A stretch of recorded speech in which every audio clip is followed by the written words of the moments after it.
Another day, another dollar, or maybe another $25,000. It seems like right now, every day, you expect to wake up and you expect to make a lot of money from your portfolio. I'm sure there's a lot of you guys watching this video right now that you're making more money every day from your portfolio going up than you make maybe in a week from your job or something like that, maybe even in a month. It's pretty substantial right now, right, in terms of the gains day after day after day. And by the way, congratulations to everybody watching this right now who is prospering and getting these gains day after day. Now, this has been an unbelievable year in terms of volatility, really. I mean, we're not even halfway through the year.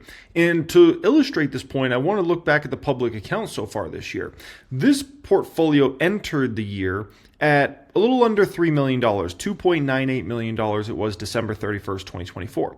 Shortly after that, it soared all the way up to its max level, the highest it had ever been in history, of $3.3 million in February, which is a very substantial move in a very quick amount of time, right? Then we fast forward to April, portfolio's all the way down to $2.5 million. So it loses $800,000 in value. And now the portfolio's back over $3.2 million. A month later in May, which is a $700,000 gain in just a snap of fingers. Absolutely amazing. The VIX has been ridiculous this year. We went into the year, the VIX was sleepy. A couple months into the year, the VIX is completely dead, like completely dead. Then we have our warm-up period right here where the VIX kind of approaches like a 30 level and really like, whoo, okay, the VIX is getting up there. Then it goes back to sleep. And then we have the big game, right, where the VIX goes to the highest level we had seen it at in many, many years, and now the VIX has gone back to sleep. What a year it has been. Then you're looking at stocks like Palantir. Palantir closed in at a all-time high here at $130 a share. People are like, retail's gone crazy. Look at them bidding up these stocks. And I say, oh, really? Oh, really? You think this is retail, huh? Okay, three core subjects I want to speak about in today's video, okay? First thing we're going to get into, like, what is actually going on in this market? Why is it that you wake up every day and you make a ton of money? Like, and it's been like that for basically the past 5 or 6 weeks now at this point in time, right? Like, who's buying? Who's forcing the market up? I have some things to show you on exactly what's going on in regards to that. Second thing we're going to get into is this move finally exhausted for the market? Have we exhausted our upward momentum, or is there still a lot of steam to go here? And the third subject we'll get into is 3 stocks that are screaming buys right now. One thing only I need from you guys, and it's for you to smash that like button on this video. I hope you guys appreciate me doing these videos each and every day for you guys. I got a massage after this. Got to go get a massage, man. My body's beat up. I got this new gym at my house. I've been working out like crazy. I can't wait to go get a massage, but I said I got to film you guys a video before I go ahead and do that. So I hope you guys appreciate me joining you guys here today, and I appreciate you joining me, okay? Additionally, if you want to be subscribed to the channel, you can certainly subscribe. If you're looking to apply to join a private stock group, if you're somebody that's in your first couple of years of investing, you definitely want to go ahead and do that. That will be pinned comment down there. You get access to all of my library of premium courses teaching you everything I got up here. Additionally, if you're more of an experienced investor, you'll definitely want to apply to join us in the Discord chat, get access to 1000xstocks.com, join myself and others, get exclusive weekly videos, all that good stuff, okay? Alrighty, guys, so let's start right here. I'm starting on April 7th. Why is that? Well, April 7th is when the market bottomed. That was shortly after the Liberation Day, which was April 2nd, right? The market had already been freaking out before we got to Liberation Day. Now, my thought is some people probably had some inside info about what was coming in Liberation Day, and that's why they were already freaking out, because the market was already started freaking out toward the end of February and then started freaking out more in March, and then April, that first, week or two of April was just crazy, right? Well, since April 7th, the NASDAQ has gone up over 25%. Keep in mind, I'm recording this video on May 14th. So we're talking in, we can call it a month and a week, the NASDAQ has appreciated 25.4%.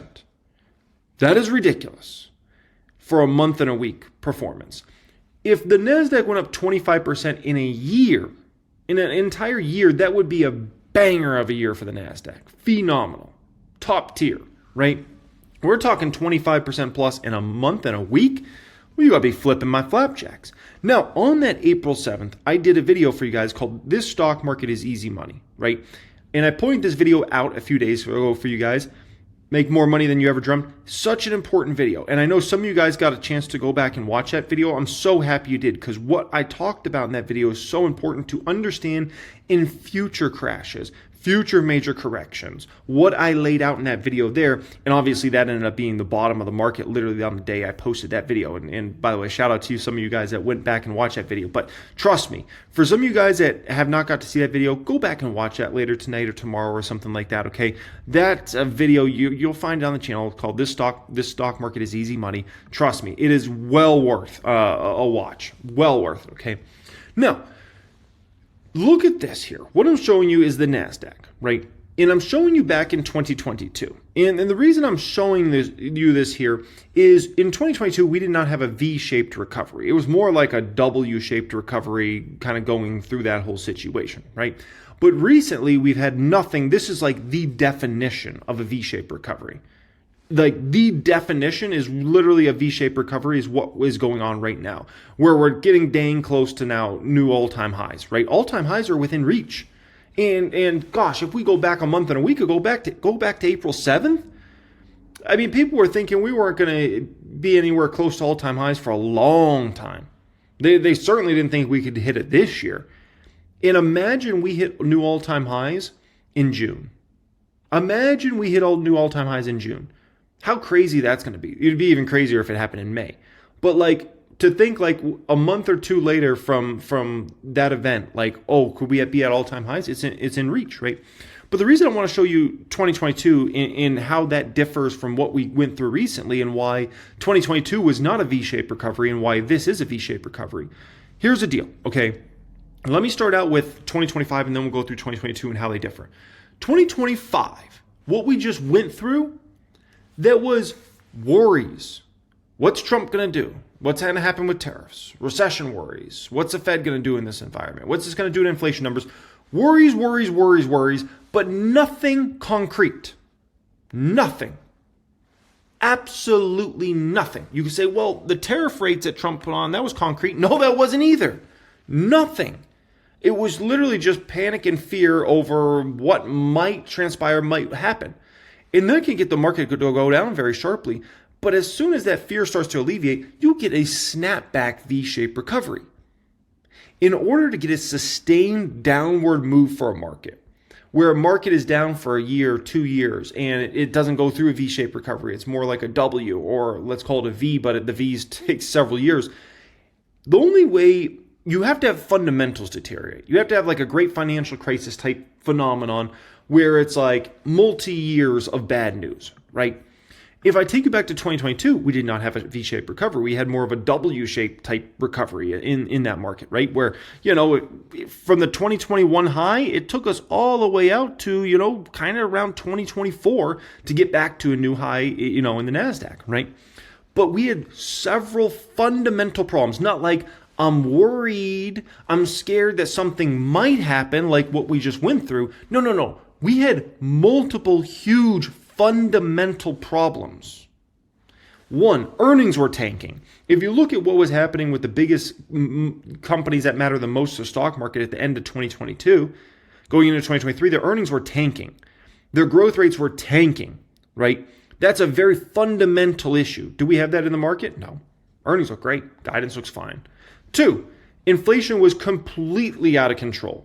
The most out of control we had seen in inflation since, you got to go back generations before. We're talking 1970s, early 1980s to see inflation that out of control like it was, right? That's a huge, massive, fundamental problem. It wasn't like we're scared, like there might be this thing that happens. No. It was like it was happening. It was going on, right?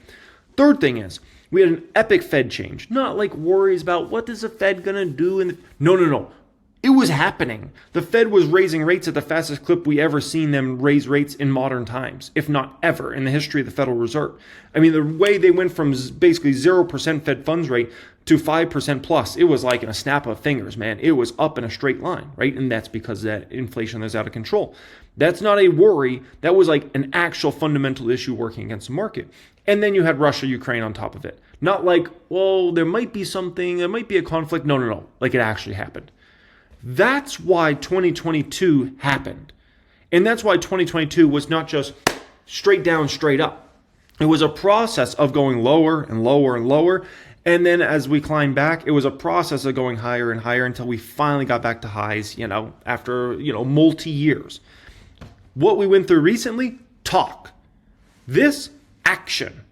And there's a difference. In an action market, that takes a while to go through. In a talk market about this might happen, yeah, that's going to get blown off really, really quickly, right? Now, here's the deal. HIM stock is up since that April 7th day, 128% in a month and a week, 128% gain. That's not a call option, that's a stock price. Palantir stock is up 77% since that day, 77%. Tesla Model is up 53%, almost 54% from that day. SoFi is up 47%, and the Nasdaq's up over 25%. And some people are saying, hey man, this is retail traders doing this. This is a retail investors. And you know why they say that? They say that because they're looking at HIM stock price, they're looking at Palantir, they're looking at Tesla, they're looking at SoFi, they're looking at the Nasdaq, and they're saying, this is the retail folks. This is Jeremy. This is the guy in his mama's basement on Robinhood with $5,000. This is his fault. Like, he's the one that's pushing this whole market up. I'm like, really? Really? Really? That's what's going on here? Tesla Model is a $1.1 trillion market cap. You think retail's pushing Tesla stock around? You think they're the reason that this stock's going up? I have news for folks. Retail hasn't controlled Tesla for 5 years now. You got to go back to Rona and before Rona to really go through a time period where the retail investors really controlled Tesla stock price. That was a long time ago. This is a stock now driven by Wall Street, by hedge funds, by big money. And if they say, hey, market's going risk on, where they funnel money into? Good old Tesla Model. People don't want to admit it, but it's just the truth. This is not retail pushing around a $1.1 trillion market cap. Additionally, look at Palantir. Say, well, Palantir, that's one the retail community pushed around. Not anymore. This is another stock controlled by Wall Street now. Palantir is now the 30th biggest market cap in the world. In the world. The 30th biggest. Retail's not pushing around the 30th biggest market cap in the world. It's almost hard for me to say. A $300 billion market cap. Okay? Like, yeah, totally retail pushing around. No. Palantir is just another stock that has, over the past couple years, it's gotten really famous outside of retail. Retail, we all knew about Palantir for years, right? We were buying it back in the day and have made great fortunes on that stock. But you know who just found out about retail, about Palantir really in the last year or two? Wall Street, hedge funds, the big money, the big dog money. They all found out about it and, oh man, they got this exciting products and they're AI related, oh boy. And it's kind of like when the market goes up, it seems like Palantir goes up even more. Ooh, that's exciting. And okay, we're in, right? And so that stock is now driven by big money. It's not driven by retail. Like, come on, right? I see constant clips like this, right? Oh, trade tracker, Steve Weiss, Mr. Short Hills Capital, is buying Amazon and nvidia. Mr. Short Hills Capital's out there buying Amazon and nvidia, right? You see stuff like this. The Mag 6 stocks still offer value even with the rally, says JP Morgan. JP Morgan, I thought they were bearish on the market. I guess not. The Mag 6 stocks still offer value even with this rally, right? So these Wall Streeters are saying, hey, buy. This gentleman, the Alger CEO, new highs are reasonable after strong Q1 earnings, talking about new highs, right? Unbelievable. And if you guys watch my reaction channel, Jeremy Lefebvre Makes Money, I did a 59-minute beast video yesterday, right? And one of the videos I reacted to was Mike Wilson. Mike Wilson, who, a lot of people know as a being very bearish guy back in 23 and going into 24, right? And he's talking about S&P 500 going to 6,500 this year. 6,500. You know how much upside that is from here? You know how much upside that is from here? So, I have a question for everybody watching this video right now. Here's my question. It's a multiple choice type of question, okay? Who do you think causes the stock market to go down rapidly? You have three choices. One is retirees selling it all. They see some drama and they're like, oh, sell everything. I'm out of the market. I'm on my cruise ship right now. I'm going on this month-long cruise, but just sell me out of everything. You think it's the retirees? Okay. Second one is Robinhood retail traders or investors. You think they're the ones that caused the whole market to crash or skyrocket the way it has in the past few months? Or your third choice is hedge funds and Wall Street money who control trillions upon trillions upon trillions of dollars. All right. Which one's it going to be? Okay, I'm going to go ahead and I'm going to go out there on a limb. I'm going to choose the retirees on the cruise ship. No.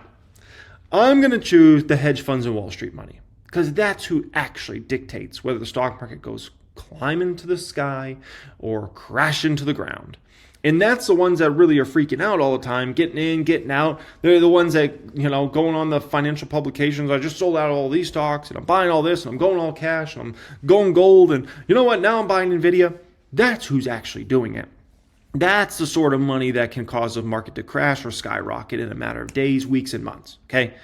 Now, I put this out there on X. I'm not sure if you guys follow me on X. I always have that linked in the description area of all my videos, along with my Instagram as well, right? And I posted this. I said, I've devised a foolproof plan on how to time the market perfectly. Never fails. I said, when Tom Lee goes on CNBC and the YouTube comments are goat, Tom, you're a legend, start cashing up. When the comment section goes, Tom is clueless, he's a permabull, load the boat, right?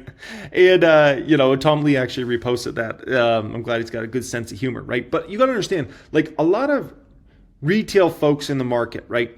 And I understand, like here on the channel, we have a much higher level community. A lot of you guys have been following me for months or years, right? And you guys are just at like the highest of the highest levels when it comes to retail investors, traders, right? But you got to understand, a lot of retail folks out there, they're just like trolls or they're just people that complain constantly and they're looking for somebody to blame it on. If the market's not going their way, they're looking for somebody to blame it on, right? They don't take any accountability for their moves or anything like that, right? And so you got to understand, like when you see everyone complaining about the market, trolling about the market and those sorts of things, understand it's usually a great time to be buying. And whenever people get way too bullish and like, the sentiment is just euphoric, it's time to cash up a little bit, right? And so it's actually not a bad strategy in regards to that, because I've actually seen it several times over the years that every single time the sentiment around Tom Lee gets so overly bullish, it's like, man, that's a time to actually cash up. And when people just hate Tom Lee and he's, he's evil, Tom Lee, so bad, right? And that's when to load the boat. And if you go back to Tom Lee going on CNBC a month and a half ago, go through those comment sections. Man, were people negative at that particular time, right? Now, let's talk about this market. Is this market exhausted now? Okay. Well, here's the thing. Gold. Gold was $2,900 in February before all this drama started, right? It's still around $3,200 right now. So if you're thinking like, is there any more money to come into this market? It could be a lot more money. When you think about how much money has funneled into gold since February, right? And yeah, it's off the highs, but at the end of the day, like if if these Wall Streeters and these funds and whatnot get more confident about where the United States economy is going, where United States policy is going over the next few months, right? More of these tariff deals are announced.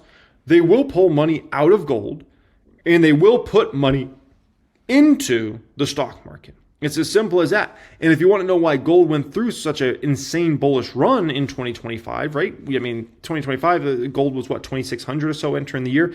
And then it had that blow off top all the way up to 3,300 or so, if not over 3,300. The reason that happened is because everybody got very, very bearish on the U.S. economy, bearish about where policy was going and confused. And so when people do that, they say, let me buy gold. And they funnel money out of tech stocks, out of the NASDAQ, out of the S&P 500, and they funnel money into gold. So do understand that, right? There's a lot more money that could be coming into the stock market still over the next, we can call it few months here. Additionally, the DAX, you look at the DAX, right? The DAX was 22,000 before all the drama happened, right? It's 23.5 right now. So there was a lot of money that went into like international markets when all the drama was going on. Man, there could be a lot of money that comes out of some of those international markets and chases back into the U.S. market, because we know where the actual money's made. It's always made in the NASDAQ. It's always made in the U.S. stock market indexes, right? Additionally, I'm showing you the latest data here out of the government. This is in regards to money market funds. Assets of retail money market funds increased by $22 billion recently to $2.87 trillion. Among retail funds, government money market funds assets increased $12.9 billion. Prime money market funds assets increased $8.5 billion. And tax-exempt fund assets increased almost $1 billion. On the institutional side, assets of institutional money market funds increased by $15 billion to $4.07 trillion. Among institutional funds, government money market funds assets increased by $11.7 billion, right? There's a lot of money over there that could still be coming into this market, we can call it, over the next, few months to obviously push things up and keep the momentum going in quite a substantial way, right? Additionally, this is very important. What I'm showing you now is the AI investor sentiment. These numbers have been the most bearish you've ever seen in history of that survey. Go back. You'll never see this many 50% plus bearish weeks back to back to back. That's ridiculous, right? Think about how many more people we still have to pull over from the bearish side to bullish side. Now, additionally, think about all the fund managers that have gone super heavy cash, in March and April, right? That maybe they're starting to deploy some money over to the bullish side, right? Maybe they're starting to buy some stocks, but they got a lot more to deploy, right? Which leads me to my next subject that I think is very important. I'm so happy. I'm so happy that I bought that dip heavy in April, right? Because now I don't have to worry about chasing. You're going to understand, man, there's so many of these Wall Streeters are so far off sides, right? Remember, it was a week or two ago, I reacted to a video on the reaction channel, Jeremy Lefebvre Makes Money, right? About the fund manager that was 95% cash.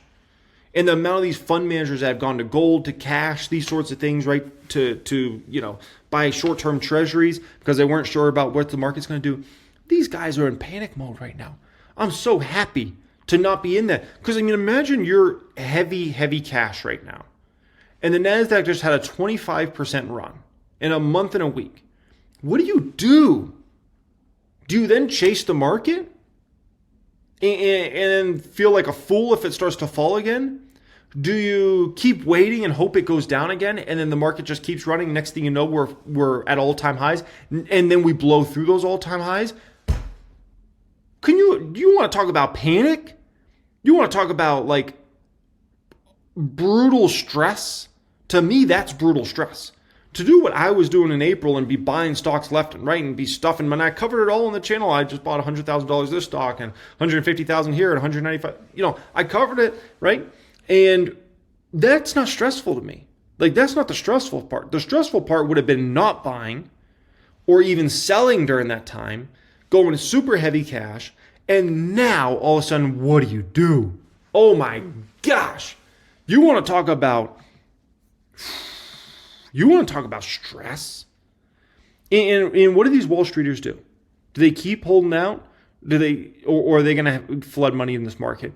The bottom line is, if the tariff stuff keeps getting more and more resolved, and there's no clear, we are in a recession, or it's here, it's coming, or something like that, and there's no clear massive deterioration in Apple earnings and Microsoft and Meta and Google and all the companies that matter the most, and Nvidia and Amazon, dude, there's going to be a panic buy into this market over the next few months if that happens, right? Which then we'll be talking about the market going to all-time highs and busting through those all-time highs, right? Heck, we're already starting to talk about maybe going back to all-time highs, but I would not want to be super heavy cash right now, right? Brutal. And they had all the signals to tell them to buy. The VIX went 50 plus. Show me a time period ever since the VIX has been around. Show me a time period where the VIX went 50 plus and it wasn't a great time to buy. I'll wait. Doesn't exist. Every time the VIX goes 50 plus, unbelievable buying opportunity. And usually, a lot of times within weeks or months of that VIX going 50 plus, you usually have made a fortune. They had it right there, man. It was right there. And they didn't make their move, right?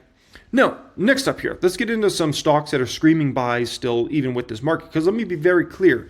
There's still some great buying opportunities out there, even though the market's rallied huge. That doesn't mean there's no opportunities. There's still actually a lot of opportunities in this market. There's a lot more than 3 opportunities, by the way. And I'm going to give you some of those opportunities right now. And keep in mind, I'm keeping on doing my weekly buys. I'm going to be buying stocks on Friday in the public account, the Patreon portfolio, my private portfolios as well. Like, I keep executing, right? The freakish buys, the crazy big money buys are done for me, right? That ended a few weeks ago. That was like that, insanely special opportunity we got there that sometimes you get a major correction or a crash in the market and you just got to be loading up. That's long gone. But with that being said, we're still building brick by brick here, and we still will be adding to positions literally on Friday, right? So here's some buys. 1, AMD. Listen, man. It wasn't that long ago people were making fun of me on AMD stock, right? Because I was down, what was I down in AMD? $50,000, $70,000, $75,000, something like that. It was a pretty big number, right? And now I'm green $15,000 in AMD, just like that, right? That's how fast things can switch in this market. So AMD remains a buy here. I know it's exploded upside, but keep in mind, AMD, we got MI350 coming this summer. Wait till you start to see the numbers around that, and then the excitement and hype that builds. And then we really start to have fun in 2026, because that's when we start MI400 production, right? And as long as that goes well and that goes smooth, just wait to see those numbers. And Lisa Su and the team, they've been building toward this moment that we're about to enter into. We're not even in the moment yet. We're about to start to enter the moment, and then things are going to really get exciting in 26 and beyond. So AMD, I don't want to speak too much about it because I did a full super in-depth video 7 days ago here on the channel. If you didn't get a chance to watch that one, watch that video. AMD just changed everything. Trust me, if you care anything about AMD stock, it is well worth it. Well worth it, right? Now, in regards to AMD, remember I just mentioned a moment ago I was down big on that position, right? And now we're up $15,000 just like that, right? Keep in mind, and this is the thing you've got to understand about stocks and being a long-term investor. Quite often, you're going to go down in a position, and there's no shame in it. The only people that have shame in it don't understand the game, right? As a long-term investor, I never have shame about going down in a position short-term. The fact that I was down $50,000 or $70,000, $80,000, whatever it was a month and a week ago on AMD, it means nothing to me. Absolutely nothing, because it's a newer position, right? And I believe it has massive upside over the next few years. And so if you look at the public account and many of my best stocks, keep in mind, I think every single one of them I was down on at some point in time. Palantir I was down on. Elf, I was down on that. Meta, I was down significantly, even several years after I had started my initial position, if you look at where the stock went to in 2022 and that shocking fall all the way to $88 a share, right? Amazon I was down on. SoFi I was down on. Revolve I was down on. Celsius I was down on. So the fact that you go down in a position short-term means absolutely nothing. If you're down a few weeks or a few months after you buy a position, clap. Be happy about it. If anything, because that means you got more of an opportunity to continue to buy that stock and load the boat on that stock. So, I could have freaked out on Palantir when I went down at first and I missed out on 1,600% gain. Oh, and let's not forget the stock I made ridiculous sums of money on that I don't own anymore, right? I was down big on Tesla back in the day. I was down big. Initially, that first, 6 to 12 months that I first started buying Tesla, I was down big. I think I was a point I was down 20 or 30% on Tesla. It was ugly, right? I was getting trolled left and right, which is very funny because I got trolled for buying Tesla and then I got trolled for selling Tesla, which is quite interesting, right? It's like you can't win. You get trolled either way, right? And people make fun of you and it's like, dude, I just care about the money, right? But anyways, do whatever makes you feel good, but it's about the money. And then do we not understand this game? But Tesla was down big on. And then I still made, stupid money in that stock, right? Just ridiculous sums of money. At the end of the day, if you go down big on a position early, just be happy. That's about it. Stock number 2 of these 3 stocks is Elf Beauty. ELF remains a huge buy. We're up massively, obviously, on this stock in the public count, up 959%. I actually started some positions back in kind of that March, April timeframe in some other portfolios as well, which I'm very happy about. But, ELF remains a buy. It's at $77 a share. I know it's come back a lot from where it was, but this stock has a long way to go. And remember, it wasn't that long ago, ELF was $200 a share, right? Listen, this company's legendary. Now, people want to give up on it because they missed last quarter by 2 cents. Keep in mind, if we go back before that, they've had nothing but beats and beats and beats on EPS. That's a legendary run. And then look at revenue. Never missed. Even in the latest quarter, still never missed. That's a legendary run there, right? And then we go back before that. Literally, they haven't missed on revenue in years. How many companies can you say over the last 5 years they just come in and beat revenue? Like ELF. And then as far as EPS, you got a miss there. But it was a little teeny baby miss. That was 2 cents. And that was back in 2020. So ELF is a legendary company in terms of coming in and beating their numbers, right? Additionally, look where this company's revenues had trended. Look, we're looking at 1000xstocks.com, our charts feature, right? That's legendary, man. Like, how many companies can do that? Now, analysts think it's going to be a rough next year and a half in regards to ELF. And to them, I say, because of what? Like, what's going to cause ELF to have a rough next couple of years, right? Let's think here. They're continuing to get expansion in the United States. Their sell-through is incredible, right? International is still early days in regards to their expansion international, and some of their growth rates in the international markets are off the charts, ridiculous. So what do we have to go off of? The tariff issue, if we want to call it that, Terang's already addressed how they're going to get around all that. What do you got to go off of? You got nothing. Yeah, it's just like throwing darts at a dartboard. Like, oh, we think it might be a tough next couple of years for ELF. Based on what? You got nothing. You got nothing, right? So at the end of the day, like, ELF sets up very well. And also, keep in mind, we're about to go through an intense profitability cycle that's coming in ELF, right? Where ELF really over the past couple of years had really just been focused on, really just seems like focused on just revenue. Growth, right? I think now we're going to be talking about a more disciplined revenue growth number. So those like 70, 80% revenue numbers, we don't need to do that. If ELF can just grow 15, 20%, I think that earnings per share is going to skyrocket for this company. And I think what analysts have kind of laid out here for earnings per share, I think that's actually pretty dang accurate. We're going to see ELF's profitability go to levels that we've never seen before. And keep in mind, ELF's only a $4 billion market cap. Next one up here, stock number 3 of 3 is HNST. This one remains a great buy. I mean, you look at a company that's been executing on the highest level of just about any company, never mind small caps. It's Honest. Their last quarter was insane. And I spoke about Honest in this video I did 5 days ago, top 3 best stocks to buy under $15. I want to give you guys kind of a cheap one there, like, $5 stock that I think is going to be $10 by the end of this year, right? Now, here's the deal, man.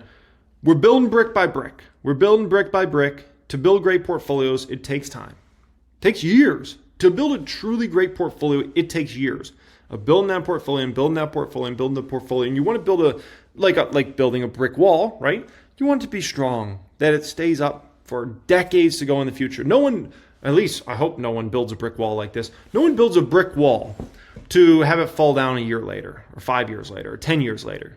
When somebody goes to build a brick wall, they're thinking that brick wall is going to be there for literally decades, centuries to go in the future, right? Like, it's going to be potentially hundreds of years before that brick wall falls down, right? Or starts to crumble. And that's the way you got to think about your portfolio. You got to build such a strong portfolio, brick by brick, year after year, that it gets through whatever. And so if you look at what I've been able to, fortunate enough to build in the public account, for instance, right? It's just such a great example of how you build a great portfolio brick by brick. That portfolio's almost, I think, 8 years old now at this point in time, right? Built it from nothing all the way to what it is today, where it's $3.2 million plus portfolio. And the public account, the private group has been able to see every single move we've made throughout the years, right? And including this Friday, they'll get to see the moves again, and next Friday as well. And every single buy and sell that goes on in there, they get to see it, right? And that's how you properly build a portfolio. You got to think like, I'm thinking so far into the future in regards to making sure I build this portfolio as strong as possible. So it gets through what we just went through. It gets through Rona. It gets through the next great financial crisis. It gets through all those things, makes it out to the other side, and then coming out, I want to make sure I build a portfolio so strong that it can weather the storms, right? And it gets through those tough times when the S&P 500 goes down 20%, 30%, 50%, whatever, right? And I want to position the portfolio that when we go through those bull cycles, right, it just goes through some explosive growth and it far exceeds the returns of like the S&P 500 or something like that, right? Because you got to keep in mind, like most of the time we're in a bull market. Like we're not in a bear market most of the time. You go through bear markets from time to time. You go through crashes, corrections, that happens. But most of the time you're just in an upward market that just goes higher and higher and higher. And you've got to make sure you're positioning yourself to capitalize the best way possible in regards to those markets, because once they're gone, you can't get them back, right? So, alrighty guys, appreciate you joining me as always. If you're looking to take your investment game up to a much higher level than where you're at, you can apply to join a private stock group down there. For a lot of you guys that are in your first few years of investing, definitely you're going to want to apply to join us in there. That will be pinned comment. Access to my Become a Master Stock Market course, Millionaire Playbook, Stock Options Mastery, Dividend Investing Mastery, Financial Statements Mastery, Jeremy's Valuation Mastery. And for a lot of you guys that maybe have a lot of experience in the market, you'll want to join us as well in the private group, not just for the course curriculums, but really for the Discord chat community. Like we got a gentleman in there who a few days ago, put multi-million dollars in AMD stock, right? We got a lot of heavy hitters in there, a lot of people with multi-6-figure portfolios, multi-7-figure portfolios, and even 8-figure plus portfolios. So if you're somebody with more experience, more money, it'd be wise to join us in there. You want to get around a community of folks that know what they're doing, right? And additionally, once you join us in there, you get your 1000xstocks.com Steel membership card, and you get your other membership card, and then you could join us in the 6-figure and 7-figure Hall of Fame as you scale up your ranks, right? Which we have just an incredible amount of folks that have been able to scale to 6 figures plus that have been part of the private group, and then 7 figures plus. And I still need to start an 8-figure club. I've just been lazy on that 8-figure club. That might be coming, I don't know, maybe later on this year or maybe next year I'll start an 8-figure club. Okay. All right, guys, much love as always, and have a great day.